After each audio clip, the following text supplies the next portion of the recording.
परम कृपालवे श्री सद्गुरु भगवते नमो नमः।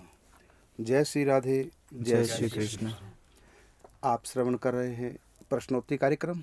प्रारंभ करें इससे पूर्व आप समस्त भक्तों को रक्षाबंधन की इस पवित्र उत्सव की, त्यौहार की, भाई बहन के बीच अटूट प्रेम के संबंध के उपलक्ष्य में जो रक्षा सूत्र बांधा जाता है, बहनें बांधती हैं भाई को और भाई उनको उनकी रक्षा का आश्वासन देता है।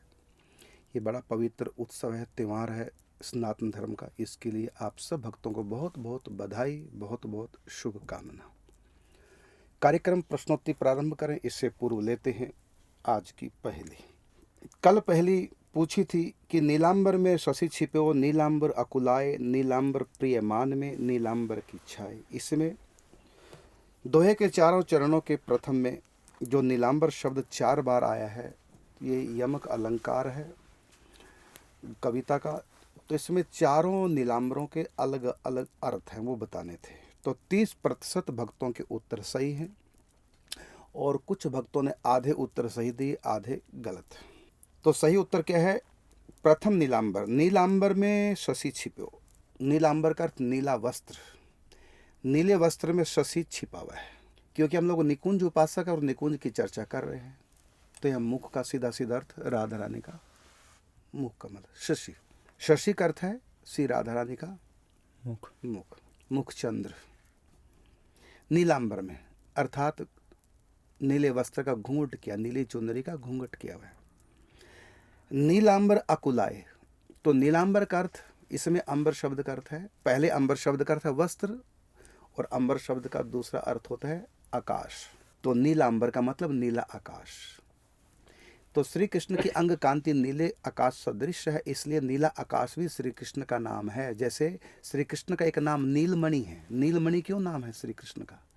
क्योंकि नीली मणि अर्थात जिसको हम लोग नीलम बोलते हैं, नीलम जैसी अंग आभा है श्री कृष्ण की, नीलमणि जैसी, इसलिए नीलमणि नाम हो गया। पूज्य श्री राधा बाबा तो ठाकुर जी को अक्सर नीलमणि ही कहते थे। तो नीलमणि के वर्ण जैसे अंग कांति, इसलिए नीलमणि ठाकुर जी का नाम। इसी प्रकार आकाश का नीला रंग है, इसलिए नीलांबर अर्थात नीला आकाश श्री कृष्ण का नाम हो गया। तो पहला नीलांबर का अर्थ है नीला वस्त्र, दूसरे नीलांबर का अर्थ है श्री कृष्ण, और तीसरे नीलांबर का अर्थ है राधा रानी। क्योंकि लिखा नीलांबर प्रिय, तो नीलांबर से जो प्रेम करती है, तो अर्थात नीला वस्त्र धारण करने वाली, नीले वस्त्र से श्री जी को विशेष लगाव। क्यों? क्योंकि यही नीली कांति श्री कृष्ण की अंग कांति है। तो अंग कांति के सदृश नील वस्त्र है, इसलिए प्रिय है। और राधा रानी की अंग कांति सोने के समान पीत है, इसलिए ठाकुर जी पीतांबर पहनते हैं। तो यहाँ नीलांबर प्रिय का अर्थ है राधा रानी प्रसंग के अनुसार। वैसे नीलांबर का अर्थ बलराम जी भी है, क्योंकि बलराम जी को भी नील वस्त्र प्रिय है, लेकिन यहाँ प्रसंग कुछ और कह रहा है। क्योंकि कहा कि नीलांबर प्रिय मान में, अर्थात नीलांबर से प्रेम करने वाली जो है वो मान में है, इसलिए घूंघट है। घूंघट 2 कारणों से किया जाता है, लज्जा से और रूठने से, मुंह घुमाया जाता है। तो यहाँ घूंघट क्यों कर रखा है? लज्जा के कारण नहीं, बल्कि नीलांबर प्रिय मान में। तो तीसरे नीलांबर का अर्थ है राधा रानी, और चौथा नीलांबर का अर्थ है आकाश। नीलांबर की छाया अर्थात निकुंज से निकल के बाहर चौड़े में बैठ गई ठाकुर जी से रूठ करके, इसलिए ठाकुर जी व्याकुल हैं। अब इसका सही अर्थ निकलगा कि नीलांबर में शशि छिपो, नीलांबर अकुलाए, नीलांबर प्रिय मान में, नीलांबर की छाए। ये इसका अर्थ है। आओ अब लेते हैं। महाराज जी, जैसा आपने बधाई दी और आज रक्षाबंधन भी है, तो 108 कोटिया की जो छोटी परिक्रमा है, वहाँ पे पोस्टर लगे हुए हैं। उसमें एक पोस्टर ऐसा है जिसमें निकुंज में सखिया राधा रानी और ठाकुर जी को राखी बांध रही है। तो जिज्ञासा है कि निकुंज में भी रक्षाबंधन मनाया जाता है, और इसके पीछे भाव क्या है सखियों का? ठीक है, देखिए जितने हमारे सनातन धर्म के उत्सव है ना, ये तब भी मनाए जाते हैं जब सृष्टि थी ही नहीं, भगवान के नित्य धामों में। कहते राम जी जब आए तब दिवाली मनाने लगे। अरे तो एक बहाना था, राम जी आए बस दिवाली उत्सव को, दिवाली उत्सव तो उससे पहले भी मनाते। दीपदान हमारे शास्त्र में लिखा है, अमावस के दिन विशेष कर दीपदान किया जाता है। पूरे कार्तिक में दीपदान किया जाता है, सबसे अधिक दीपदान अमावस के दिन किया जाता है। तो दीपदान अमावस को कार्तिक की, ये तो सदा से करते आए। संयोग की बात उस दिन राम जी आए तो इसलिए विशेष कर दिया उस समय दीपदान उत्सव। जैसे हर बार हम होली मनाते हैं, लेकिन इस वर्ष को विशेष अच्छा कुछ हुआ होगा तो फिर विशेष ढंग से होली खुशी से मनाएंगे। मनाते हर वर्ष, लेकिन अब की बार ज़्यादा खुशी से मना दे क्योंकि कुछ अच्छा हुआ है। तो ऐसा नहीं कि राम जी आए तभी दिवाली। दीपावली हमारे यहाँ अनादि त्योहार, जितने भी हमारे यहाँ उत्सव हैं वो अनादि हैं। जब ये सृष्टि नहीं थी तब भी गोवर्धन पूजा होती थी गोलोक धाम में, इसी दिन अमावस से अगले दिन। लेकिन यहाँ के लोगों को नहीं पता, तो वहाँ का त्योहार ठाकुर जी ने यहाँ पर प्रारंभ करा दिया एक घटना घटा के। ऐसी रक्षाबंधन भगवान के धाम में सदस्य उत्सव है, लेकिन यहाँ प्रकट हुआ कब? राजा बलि को रक्षा सूत्र बांधा लक्ष्मी ने, तब से प्रकट हुआ है, लेकिन है अनादि। गोपाष्टमी कहते हैं इस दिन श्री कृष्ण ने गाय चराना प्रारंभ की थी, बछड़े चराना, इसलिए गोपाष्टमी। अरे गोपाष्टमी उत्सव गायों की पूजा तो हमारे यहाँ अनादि काल से होती है। गोलोक धाम में भी गोपाष्टमी होती है। जब ये सृष्टि थी नहीं, महाप्रलय था, सृष्टि थी नहीं, तब भी गोपाष्टमी गोलोक धाम में मनाई जाती है। जितने भी हमारे सनातन धर्म के उत्सव हैं, त्योहार हैं, ये सब के सब अनादि हैं। इस सृष्टि से पहले प्रलय थी, प्रलय से पहले सृष्टि थी, उसमें भी यही त्योहार थे। अनादि काल से इसका कोई प्रारंभ नहीं, अनादि काल से सृष्टि चल रही है, इसका कोई आदि नहीं, शुरुआत नहीं, और न इसका कोई अंत है। वह प्रलय सृष्टि, प्रलय सृष्टि, प्रलय सृष्टि, दिन रात की तरह ये चलती आ रही है और अनंत काल तक चलती रहेगी। सारे त्योहार हर कल्प में ज्यों के तो फिर प्रकट होंगे, लेकिन नित्य धाम में नित्य मनाए जाते हैं। रक्षा सूत्र का अर्थ क्या है? बांधना, कि हमारी जिम्मेदारी आपके ऊपर है। सामने वाला कहे मैं नहीं लूंगा, मैं नहीं बंधवाऊंगा, अर्थात मैं जिम्मेदारी नहीं लूंगा। तो जीव की जिम्मेदारी भगवान की, इसलिए भगवान को रक्षा सूत्र बांधा जाता है। हमारे यहाँ हर मंदिर में ठाकुर जी को रक्षा सूत्र बांधा जाता है। केवल भाई को ही नहीं, पिता को भी रक्षा सूत्र बांध सकते हैं, गुरु को भी रक्षा सूत्र बांध सकते हैं। ये भाई बहन का त्योहार तो बना दिया गया, और यहाँ पर इसलिए भाई बहन का त्योहार इसलिए बना दिया गया क्योंकि पिताजी की आयु बेटे से कम 25 साल बड़ा तो ही है, अर्थात तो 25 साल पहले सिर छोड़ेगा, वो पहले बुढ़ा होगा माँ बाप, तो बाद में कौन बचेंगे? भाई बच्चा। हाँ, तो लड़की को बहुत बड़ा सहारा मिलता है ससुराल में भी, यदि उसके मायके में कोई उसका रक्षक हो तो माँ बाप तो बुजुर्ग हो गए, चले गए दुनिया से, तो भाई हम उम्र है ना, तो भाई मरते दम तक साथ देने वाला है। इसलिए कहा कि पिता ने कहा बेटी मुझको नहीं, क्योंकि मैं तो 4 दिन का मेहमान हूं, ये रक्षा सूत्र भाई को बांध, क्योंकि तुम्हारी उम्र का है।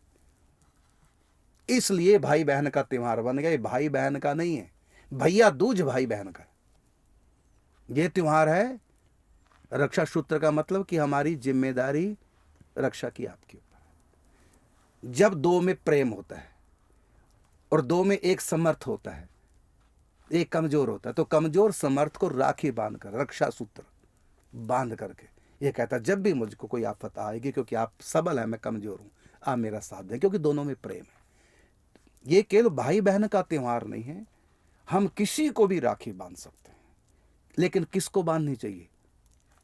जो हमारी जिम्मेदारी अपने ऊपर ले सकता है। बाद में रिवाज बन गया, लेकिन ये भाई बहन का त्योहार न होकर हम बन गया भाई बहन का। उसका कारण मैंने बताया क्यों बना। हमारे घर में जहां मेरा जन्म हुआ तो वहां पिताजी को भी हमारी बहनें राखी बांधती थी, हमको भी बांधती थी, पिताजी को भी बांधती थी। हाँ, दीदी बैठे, दीदी जी भी अपने पिताजी को बांधती थी। किसी गुरु को बांधो, ठाकुर जी को बांधो। तो सखिया निकुंज में आपका जो प्रश्न, हमने इस पे पद भी लिखा है, तो सखिया भी निकुंज में, महावाणी जी में भी है, महावाणी जी में रक्षा सूत्र सखिया बांधती है ठाकुर जी को, श्री जी को, दोनों को बांधती है। हम तो आपके शरणागत हैं, आप ही हमारे सर्वस्व हैं, आप ही हमारे प्राणाधार हैं। आपको देख देख कर ही हमारा जीवन है। आप हमारे लिए प्राण संजीवनी बूटी के समान है, इसलिए ठाकुर श्री जी को बांधती। लेकिन संसार में भाई को इसलिए बांधा जाता, मैंने उत्तर दिया कि पिता तो बुजुर्ग हो गए, वो तो कभी भी सिर छोड़ के जा सकते हैं, या चले गए या जा सकते हैं, लेकिन उम्र ताउम्र तक कौन साथ दे सकता है? जो हम उम्र होगा वो है भाई। तो जिम्मेदारी फिर भाई के पास। तो बूढ़ा बाप कहता, बेटी मैं इस रक्षा सूत्र को कैसे स्वीकार कर सकता हूँ? क्यों? क्योंकि मैं तो मरने जा रहा हूँ, रक्षा कैसे कर पाऊंगा? इसलिए अपने भाई को बांध दे। फिर भाई को लगे बांधने। अपने से छोटे को ये बांध सकते हैं, बड़े को ये बांध सकते हैं, बस भाई को क्यों बांधते वो मैंने बताया। नहीं तो रक्षा सूत्र किसी, हमारे यहाँ जो और कास्ट के लोग थे होते हैं, वो पिताजी को रक्षा बांधते हैं, फिर पिताजी उनको पैसे देते थे। अदर कास्ट के जो हैं वो आते थे, पिताजी को रक्षा बांधे। पिताजी गांव के प्रधान थे, सरपंच थे, तो पूरे गांव के आते थे और पिताजी उनको सबको पैसे देते थे। रिवाज है इसका मतलब, क्योंकि तुम गांव के प्रधान हो, सरपंच हो। ऐसे उपरोहित आते थे, यदि समय उन दिनों यदि उपरोहित जी हमारे आ गए तो हमारे उपरोहित जी बांधते थे पिताजी को राखी। तो ये है आज के आपके प्रश्न का उत्तर। अब लेते हैं और प्रश्न। आज का प्रथम प्रश्न है, प्रथम का दूसरा कहेंगे, एक तो आपने कर ही दिया। प्रश्न है कि माता सबरी ने पूर्व जन्म में साधु संतों के वियोग के कारण जल में जो आत्मदाह किया था, जल में आत्मदाह नहीं करते भाई, आत्मदाह अग्नि में करते हैं, जल में जल समाधि लेते हैं। चलो, उसे पाप यह अपराध क्यों नहीं माना गया? यदि आज के समय में कोई व्यक्ति भगवान नाम का स्मरण करते हुए ऐसा करे तो क्या उसे आत्महत्या की श्रेणी में नहीं रखा जाएगा? बिल्कुल रखा जाएगा, लेकिन आपने क्रिया को देखा, उसके भाव को नहीं देखा। पहली बात तो चलो कर देता हूं व्याख्या। भेलिनी ने अभाव में सिर नहीं छोड़ा था। अभाव में जो सिर छोड़ेगा उसकी दुर्गति होगी। उसने भाव में सिर छोड़ा है। भाव का मतलब प्रीति, प्रेम, भगवत प्रेम, वो भी आध्यात्मिक, न कि संसारिक मोह ममता वाला। वैकारिक प्रेम नहीं था उसका, संतों से सच्चा प्रेम था। और उसमें कहा है भागवत में, कैसे श्लोक है, प्रसंगम अजरम कपिल भगवान कहते हैं माता देवहूति से कि प्रसंगम अजरम पासम, ये आसक्ति, प्रेम, अटैचमेंट, ये मोह ममता, ये अजर पास है व्यक्ति को बांधने के लिए 84 के चक्र में माया से। प्रसंगम अजरम पासम आत्मना कवियो विदु, मतलब विद्वानों ने कहा है ये बात कि आत्मा का बंधन है मोह ममता प्रेम। लेकिन स एव साधुषु, यदि वही प्रेम संतों से हो जाए तो मोक्ष द्वारम अपावृतम, वो मुक्ति का खुला द्वार है। तो संतों से प्रेम में शरीर छोड़ा है भाई। ये नहीं कि अपमान हो गया सिर छोड़ दिया, झगड़ा हो गया तो सिर छोड़ दिया, फेल हो गया तो सिर छोड़ दिया। चलो भगवान का नाम लेके सिर छोड़ते हैं, भले भगवान का नाम लेके सिर छोड़ो, लेकिन भगवान का नाम लेके सिर नहीं छोड़ पाओगे। क्यों? क्योंकि जब प्राण निकले होंगे उसमें हाय तौबा चिल्लाओगे, और जिस अभाव का चिंतन करते हुए प्राण छोड़ रहे हो जिसके कारण से, उसकी घोर दुर्गति होगी। राम का नाम लेके सिर छोड़ नहीं सकता। कोई कहे कि राम का नाम लेके छलांग लगा देंगे कुएं में, सरोवर में, छलांग तो लगा दोगे राम का नाम लेकर, लेकिन वो अंतिम श्वास नहीं होगा। जब डूबोगे तब तो ये कहोगे हाय कोई बचा ले। संसार का चिंतन करोगे, भगवान का नहीं करेंगे। इतना आसान नहीं भगवान का नाम लेना। हाय हाय चिल्लाओगे उस समय। जब श्वास घुटेंगे तो भगवान का नाम नहीं उच्चारण होगा अंतिम श्वास में। पता नहीं मन में क्या वही चल रहा होगा ना, जिसके कारण से आत्महत्या कर रहे हो। इसलिए ठीक नहीं। तो आप, उसने आत्मदाह नहीं किया था, मतलब उसने जल समाधि ली, लेकिन वो आत्मदान, इसको बोलते हैं आत्म उत्सर्ग। आत्महत्या नहीं, वो है आत्म उत्सर्ग। भाव में सिर छोड़ा है, उसको बोलते हैं आत्म उत्सर्ग। अनशन करके जो सिर छोड़ते हैं धर्म के नाम पे, वो भी है आत्म उत्सर्ग। और जो जहर खा के सिर छोड़ते हैं अभाव में, वो है आत्महत्या। तो आत्म उत्सर्ग में, आत्महत्या में बहुत अंतर है, जमीन आसमान का। एक जगह दूसरे के लिए कर रहे हैं, अपने लिए नहीं। प्रेमिका ने धोखा दिया, जहर खा लिया, प्रेमी ने धोखा दिया, जहर खा लिया, ये आत्महत्या भाई। फेल हो गया, आत्महत्या कर ली, लेकिन भाव में सिर छोड़ा। हमारे एक संत, कुछ समय पहले, शायद 2 साल पहले की बात, तो सरकार के आगे धरना दिया, मैं आत्मदाह कर लूंगा, ये तो गौ हत्या बंद होनी चाहिए। और ये पहाड़ जो ब्रज के तोड़ रहे हो तुम लोग, ये रुकने चाहिए, नहीं तुम आत्मदाह कर लो। उन्होंने कर लिया आत्मदाह, सिर छोड़ दिया आत्मदाह करके, तो उनकी दुर्गति नहीं हुई, सीधा भगवान के धाम में ब्रज भूमि के लिए, गाय माता के लिए मरे हैं। इसको क्या कहेंगे? आत्म उत्सर्ग। और इससे लाभ क्या होता है? आत्म उत्सर्ग से, जिस कारण से आत्म उत्सर्ग किया वो काम बन जाता है, और बन गया, पहाड़ टूटने बंद हुए। तो ये है, इसको बोलते हैं आत्म उत्सर्ग, क्योंकि आत्म उत्सर्ग में स्वार्थ नहीं होता और अभाव नहीं होता, संसार की चाहत नहीं होती। आत्म उत्सर्ग में परोपकार, धर्म, परमात्मा। तो ये अंतर है आत्महत्या में और आत्म उत्सर्ग में। अगला प्रश्न लेते हैं, क्या हमें भगवान की प्रत्येक लीला से जीवन में शिक्षा लेनी चाहिए? यदि हाँ, तो फिर हिंदू धर्म में कजिन बहन से विवाह वर्जित क्यों है, जबकि श्री कृष्ण के विवाह और अर्जुन का सुभद्रा जी के साथ विवाह के प्रसंग मिलते हैं? बिल्कुल ठीक बात है। ये तो आप नकल कर रहे हैं श्री कृष्ण की, प्रत्येक बात से शिक्षा लेनी चाहिए, तो आपने बिल्कुल ठीक लेनी चाहिए, चलो मान लिया। श्री कृष्ण ने गोवर्धन पर्वत उठाया, आप भी उठा लो। श्री कृष्ण ने काली नाग नाथा, जरा आप भी सांप को गले में लटका लो, जहरीले को। श्री कृष्ण ने मुख में ब्रह्मांड रूप दिखाया, आप भी जरा दिखाओ। श्री कृष्ण के जन्म लेते ताले टूट गए, तो आप भी जरा, इससे क्या शिक्षा लोगे? इससे यही शिक्षा मिलेगी, यदि ताले टूट गए उस समय, कि ये भगवान हैं, कुछ भी कर सकते हैं, हम नहीं कर सकते, ये शिक्षा मिलती है। ये भगवान है, कुछ भी कर सकते हैं, हम नहीं कर सकते। क्यों नहीं कर सकते? क्योंकि ये भगवान है। यदि भगवान से पूरी शिक्षा लेनी तो राम जी से लो, क्योंकि राम जी का नर अवतार है। ये आधे नर हैं, आधे नारायण है श्री कृष्ण। न ये पूरे नर हैं और न पूरे नारायण हैं। आधी लीलाएं नर लीला की, आधी लीलाएं नारायण लीला की है।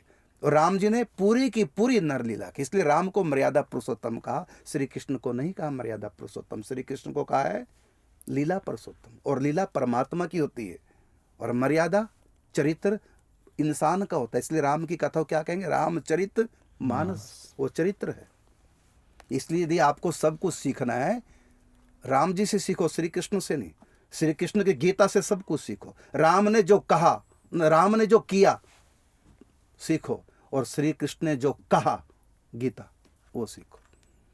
राम की करनी और श्री कृष्ण की कथनी, उससे सीखो जो सीखना। श्री कृष्ण ने रास की, आप भी रास करेंगे, क्योंकि श्री कृष्ण नर रूप में रास ने की है। लीलाधर की लीला न्यारी, ऐसे रास रचैया, जितनी गोपियां उतने उनके संग में नाचे कन्हैया। तो जितनी गोपियां उतने रूप क्यों बनाए? ये दिखाने के लिए कि जो मेरी रास को देख रहा है, जरा ये देखे कि मैं इंसान नहीं हूं, देखो मैंने इतने रूप बना लिए। ये नर लीला नहीं। इससे आप क्या सीखोगे? और सीखोगे तो सीख लो, तुम भी 1000 रूप धारण कर लो। कर पाओगे? सीख ही नहीं सकते।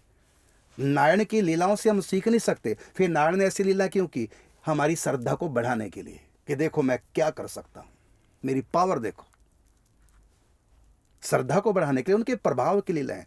तो श्री कृष्ण नारायण है, वो किसी से भी विवाह कर ले, क्योंकि हर आत्मा उनकी, वो जगत पति है श्री कृष्ण। भाई तुम भी विवाह कर लो, चाहे तुम्हारे पति भी क्यों ना हो, तो तुम चरित्रहीन नहीं कहलाओगे, तभी तुम पतिव्रता बनी रहोगी श्री कृष्ण से विवाह करके भी। ये नहीं कोई कहेगा 2-2 पति हैं। आज भी कितनी महिला हैं शादीशुदा जो श्री कृष्ण को पति मानती हैं, क्या उनको चरित्रहीन कहेंगे?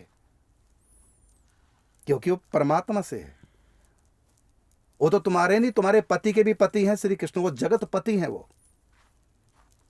इसलिए आप कहते क्या सब लीला सीखें उनसे? तो उन्होंने जो नारायण लीला की वो सीखने के लिए, वो तुम्हारी श्रद्धा बढ़ाने के लिए, और जो उन्होंने नर लीलाएं की हैं वो तुम्हारे लिए की हैं। अब कौन सी उनकी नर लीला है, कौन सी नारायण लीला, ये तुम नहीं डिसाइड करोगे, ये संत बताएंगे। जिन्होंने उनके ऊपर सर्वस्व सुहा कर दिया, सारा भेद उनको भगवान ने बता रखा है, कौन सी मेरी नर लीला है, कौन सी नारायण लीला है। नर लीला है मिट्टी खाई, ये नर लीला है, और हर बच्चा मिट्टी खाता है, और खानी चाहिए, क्योंकि विटामिन और कैल्शियम की कमी पड़ती है। तो कैल्शियम की गोली खाओ, या माँ का दूध बढ़िया कैल्शियम वाला वो होना चाहिए। यदि माँ में कैल्शियम की कमी है तो बच्चे में भी कैल्शियम की कमी आएगी, तो इसलिए बच्चा मिट्टी खाता है। तो ये नर लीला श्री कृष्ण की मिट्टी खाना, अर्थात बचपन में कैल्शियम की कमी नहीं होनी चाहिए, क्योंकि सबसे ज़्यादा हड्डियों को चाहिए कैल्शियम। तो ये शिक्षा दी भगवान ने कि प्रत्येक बच्चे की कैल्शियम का ध्यान रखो। देखो मैं मिट्टी खा रहा हूँ, बच्चा जो तुम्हारा मिट्टी खा रहा है इसका मतलब वहाँ कैल्शियम की कमी है, तो ये सीखो। लेकिन भगवान जो झूठ बोल गए, मैंने मिट्टी नहीं खाई, ये सिखाने की बात नहीं है, ये उनकी नर लीला नहीं है, उनकी भगवान की लीला है। मिट्टी खा के भी कहते हैं नहीं खाई, इसका मतलब खाना भी न खाने के समान, और मुख में ब्रह्मांड दिखा दिया, ये उनकी नारायण लीला है। इसलिए वो नकल नहीं करनी जो झूठ बोल के मैंने मिट्टी नहीं खाई, उनमें फिर मुख ब्रह्मांड दिखाया मुख में। तो कौन सी उनकी नर लीला है, कौन सी उनकी नारायण लीला, ये हमको देखना पड़ेगा। तो श्री कृष्ण आधे नर हैं आधे नारायण हैं, लेकिन राम जी पूरे नर हैं। यदि आपको हर चीज सीखनी श्री चरित्र से तो राम का चरित्र है, और किसी भी अवतार से आप पूरा नहीं सीख सकते। क्या नरसिंह से ही सीखोगे कि किसी की छाती चीर के और हाथों को निकाल के गले में डाल दो, सीख पाओगे? मत्स्य से क्या सीखोगे? मत्स्य अवतार से कि जल में डूब के लगाए पनडुब्बी की तरह? क्या सीखोगे मोहिनी अवतार से कि किसी को शराब पिलाओ और किसी को अमृत पिलाओ और दोनों का आपस में युद्ध करा दो? ये सीखोगे? ये परमात्मा की लीला है। उनको पता है कि किससे किससे कहाँ पर क्या करना है। गोवर्धन पर्वत उठाया, ये उनकी नर लीला नहीं है, तुम नहीं उठा सकते। लेकिन गोवर्धन पर्वत उठाते हुए कहते हैं अरे ग्वाल वालों तुम भी लाठी लगाओ भाई, नहीं तो मैं थक गया हूं, ये उनकी नर लीला है। ये हमको देखना पड़ेगा। चलो अगला प्रश्न लेते हैं। हाँ, एक बात तो रहेगी कजन बहन वाला बात, तो इसका उत्तर सुन लो। अर्जुन स्वयं श्री कृष्ण हैं और सुभद्रा भगवती योग माया है। मैंने कल या परसों के प्रश्न में बताया, अष्टभुजी दुर्गा का रूप धारण करके जो प्रकट हुई, कंस के हाथ से छूटकर कन्या जो चलेगी यशोदा की, वही भगवती दुर्गा योग माया महाशक्ति ठीक 1 साल के बाद देवकी के गर्भ से जन्म लेती है। उसका नाम सुभद्रा होता है। ये कौन है? भगवान की योग माया है। और अर्जुन कौन है? स्वयं श्री कृष्ण। कैसे? तो भगवान ने के 24 अवतारों में एक अवतार है नर नारायण, 2 रूपों में अवतार लिया। नर नारायण ऋषि बद्रिक आश्रम में, तो नर के अवतार अर्जुन है और नारायण है श्री कृष्ण। कहा ना, नारायणम नमस्कृतम नरम चैव नरोत्तमम। नरम चैव, नरम का मतलब नर, कौन? अर्जुन। नरोत्तम अर्थात श्री कृष्ण। नारायणम नमस्कृतम नरम चैव, नहीं, नरोत्तम का मतलब नरों में उत्तम नर अर्जुन, और नारायण अर्थात नारायण ऋषि श्री कृष्ण। तो इस श्लोक में नर नारायण की स्तुति है। नारायणम नमस्कृत्य नरम चैव नरोत्तमम देवीम सरस्वतीम व्यासम ततो जय मुदीरयेत्। तो ये नर कौन है? 24 अवतारों में नर नारायण ऋषि स्वयं ठाकुर जी 2 रूपों में अवतार लेते हैं। तो उसमें नर अर्जुन के रूप में आए फिर, और नारायण श्री कृष्ण के रूप में आए। तो अर्जुन कौन है? स्वयं श्री कृष्ण। और ये भेद भगवान ने गीता में बताया कि 5 पांडवों में अर्जुन मैं हूं, ये गीता में कहा भगवान ने। तो अर्जुन है मायापति और सुभद्रा है योग माया। और अवतार काल में देखो तो मामा बुआ के लड़का लड़की हैं दोनों। लेकिन यहां पर हमको ये नहीं देखना, क्या देखना कि योग माया है और वो मायापति। तो परमात्मा की 2 प्रकार की लीला है भाई, एक नर लीला, एक नारायण लीला। लेते हैं अगला प्रश्न। गुरु जी, मैंने कथा में सुना है कि पांडु ने मृगों को सहवास करते हुए तीर से मार दिया था और अपने बचाव में बोला था कि यह क्षत्रिय का कर्तव्य है। मैंने यह भी सुना है कि सिर्फ हिंसक जानवरों का शिकार किया जाता है। भाई तुमने सुना सुना मत बोला करो, पढ़ा बोला करो। आज के बाद कोई भी ऐसा प्रश्न नहीं करना कि मैंने सुना है। आधे से ज़्यादा झूठ परसा जा रहा है यूट्यूब में। व्हाट्सएप यूनिवर्सिटी से पढ़कर कहने लग जाते हैं मैंने सुना है। मैं भी देखता हूँ व्हाट्सएप पर ये, और देखता हूँ कि आधा झूठ परस रहे हैं प्रवक्ता भी। तो सुना मत क्या करो, पढ़ा कहा करो। यदि आपने कहीं पढ़ा हो तब प्रश्न करो, सुने भी प्रश्न मत करो। यहाँ तो ऐसी कथा हो रही है कि अनेक प्रश्न खड़े हो जाते हैं, कथा सुन के उत्तर कम मिलता है, प्रश्न और अधिक खड़े हो जाते हैं। तो सुना मत कहा करो, पढ़ा करो। जो बात समझ में ना वो पूछा करो फिर। तो ठीक है, आपने कहा कि हिंसक जानवरों का शिकार किया जाता है, बिल्कुल गलत। हिंसक नहीं, बहुत शर्तें हैं शिकार की, केवल एक ही शर्त आपने सुन ली कि हिंसक का शिकार करना। अनेक शर्तें हैं शिकार की, केवल एक ही शर्त नहीं है। घर में चूहे हो रहे हैं, इसलिए बार बार सांप आ रहे हैं, तो सांपों को भगाने के लिए क्या करें? फिर आ जाता है अगले दिन सांप, फिर भगाते हैं, फिर अगले दिन आ जाता है। तो इसका उत्तर क्या है? कैसे सांपों को रोका जाए? कहते पहले चूहों को रोको ना। तो मृग को खाने के लिए सिंह आता है, इससे मृग को दूर करो। और मृग कैसे दूर करेंगे? ये राजाओं का कर्तव्य है कि संत भजन कर रहे हैं और मृगों से भी उनको भजन में विघ्न पड़ रहा है। लेकिन सब जगह ऐसा नहीं होता। जहां ऋषियों के आश्रम है वहां मृग को भी राजा जाने न दे। और वहां पांडु तपस्या करने गए जंगल में, उनका आश्रम था वो, समझना बात को। तो ऋषि तपस्वी थे, तो उन्होंने मृगा का रूप धारण करके सहवास कर रहे थे, तो उन्होंने उसको मृग जान लिया, क्योंकि वो आश्रम था उन संतों का। तो आश्रम के पास क्षत्रियों का धर्म है, क्योंकि मृग क्या करते हैं, उस हिंसक जानवरों को, सिंह को निमंत्रण देते हैं मृग लोग, क्योंकि इसी का शिकार करते हैं ज्यादातर। तो इस क्षेत्र में मृग ना नहीं पाए, तो एक दो बार जब मृगों को मारेंगे, डराएंगे, तो दूसरे मृगों को शिक्षा मिलेगी इस क्षेत्र में नहीं जाना है, ऐसा होगा। और दूसरा, जो बीमार होते हैं ना, उनको भी मारना होता है, केवल हिंसक जानवरों को नहीं। और जो वृद्ध हो जाते हैं, क्योंकि वृद्ध जानवर, क्योंकि मनुष्य वृद्ध होगा तो उसके बच्चे कोई ना कोई खिलाएगा, लेकिन सिंह अगर वृद्ध हो गया, कोई भी चाहे हिरण हो, यदि वो वृद्ध हो गया तो वो उठ करके सरोवर तक तो जा नहीं पाएगा, और दूसरे मृग उसको उठा के ले जा नहीं पाएंगे, वो प्यासा मरता है। हमेशा जानवर जंगल का जब भी मरेगा, भूख प्यास से व्याकुल होकर तड़प के मरता है, चाहे शेर राजा भी क्यों ना हो जंगल का। क्योंकि जब बुढ़ापा आएगा, चला जाएगा नहीं, तो सरोवर तक कैसे पहुंचेगा। और सिंह के पास, और जो परिवार सिंह के हैं, ये तो है नहीं कि उनके पास कमंडल है और हाथ हैं जो भर करके सिंह को पिलाएंगे। जानवरों का नियम है कि जब भी बुढ़ा कोई होता है उसको छोड़ देती है शेर ने, क्या उसके परिवार वाले छोड़ देते हैं उसको, क्योंकि उनको पता कि हम इनके लिए कुछ नहीं कर सकते। तो ऐसी स्थिति में उनको तड़पे ना दे। तो ये सरकार का, मतलब राजाओं का कर्तव्य है, उनको मृत्यु दंड दे करके, इच्छा मृत्यु जैसे होती है। और जंगल पे भी तो राज्य करना है ना संतों राजाओं को। तो अति वृद्ध है और फिर दूसरा, जिसको ऐसी बीमारी लग जाए छूत की और जानवरों में ना फैल जाए, उसको मार दो। बूढ़े को मार दो। हिंसक हो जाए कोई, आदमखोर हो जाए कोई, उसको मार दो। संतों के भजन में जो भी विघ्न करे, चाहे वो ब्राह्मण रावण भी क्यों ना हो, ब्राह्मण भी क्यों ना हो, उसका भी वध करो। ये क्षत्रियों का धर्म है,